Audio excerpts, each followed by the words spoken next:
Hey everyone! Have you ever made a big mistake at work or school and felt terribly embarrassed? Yesterday, I had a funny but stressful mistake, and today, you'll learn useful English phrases to talk about mistakes, apologize, and solve problems. Let's go. Yesterday morning, I was working on an important project. I was very focused, typing and checking my emails. Suddenly, I realized I sent the wrong file to my boss. I said to myself, "Oh no, not again. What have I done? I need to fix this fast." Useful phrases to express panic. "Oh no, not again. What have I done? I need to fix this fast." I immediately sent a follow-up email. "I'm very sorry. I sent the wrong file. Please see the correct one attached." While waiting for a reply, I thought, I hope my boss is not too angry. I need to be careful next time. Useful phrases for apology and concern.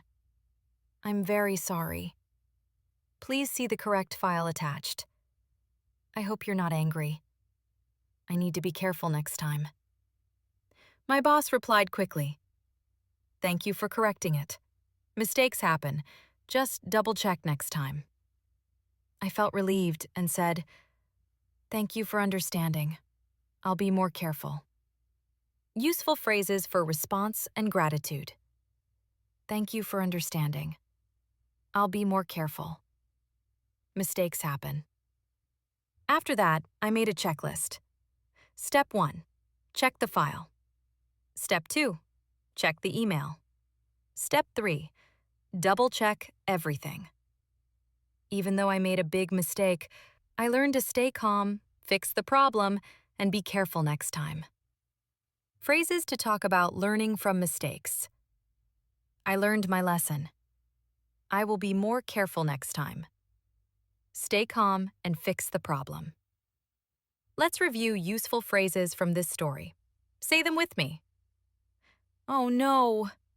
What have I done? I need to fix this fast. I'm very sorry. Please see the correct file attached. I hope you're not angry. Thank you for understanding. Mistakes happen. I'll be more careful. I learned my lesson." Everyone makes mistakes. The key is to stay calm, fix them, and learn from them. Have you ever made a big mistake at work or school? How did you fix it? Write in the comments. Thanks for watching. Don't forget to like, subscribe, and hit the bell for more fun English stories and practical phrases.